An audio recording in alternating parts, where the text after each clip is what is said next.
Hi, my name is Anthony, and on today's video we're going to be going over the Red Witches expansion from Kingdom Death Monster to see if it's the right expansion for you. This is not going to be an entire spoiler-free overview. I'm going to be going through every component that comes in this expansion, and I'm going to try my very best to avoid spoilers, but I will be going into some, so watch out.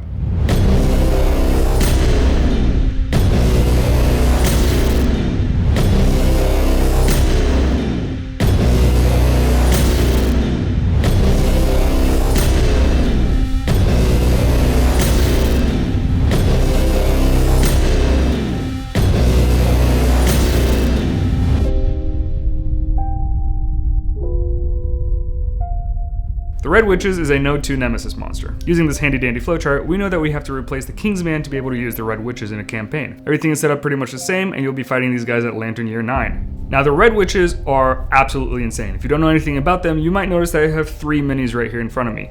That is because by the end of you fighting these witches, you'll be fighting all 3 of them at the same time. So let's go over each witch and see what they can do.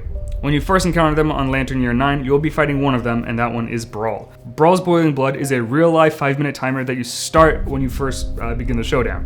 Whenever the timer is up, at the next survival action, Brawl is going to be able to do an additional free basic attack action while all survivors are doomed. This kind of fucking sucks. And right after that, they can continue with their turn and just continue fucking everything up. It's kind of crazy.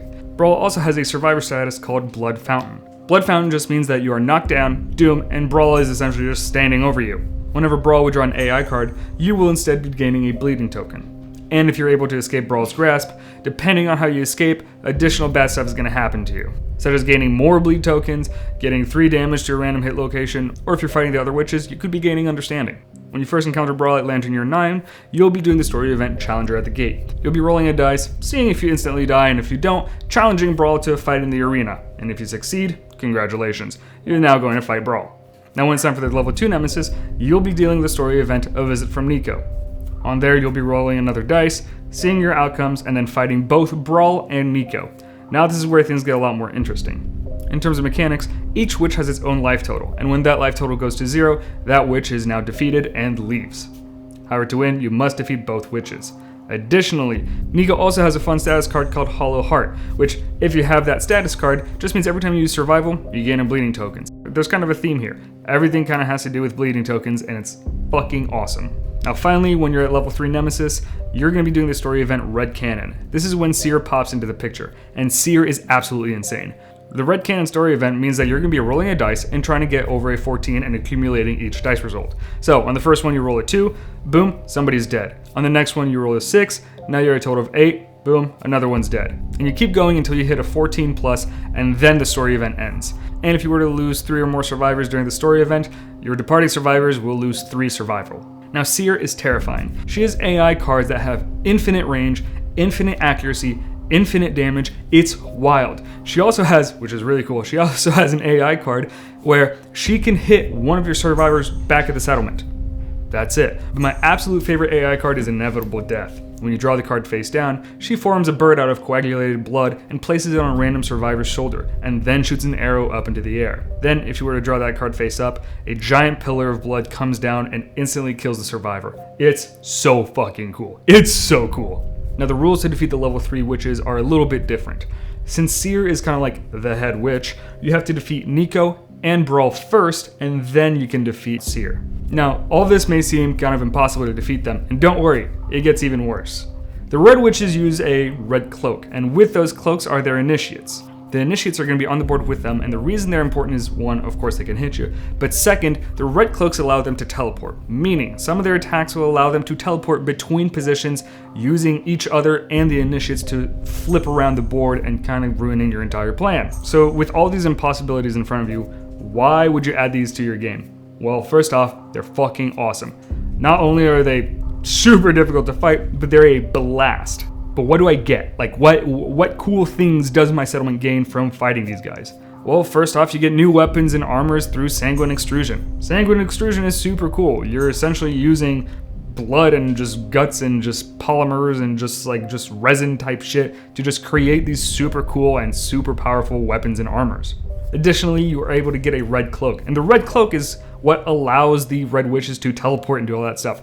meaning you have the ability to do this if you complete the armor set, which is so cool. The cool thing though is if you have this cape, you do additional story events after the hunt phase.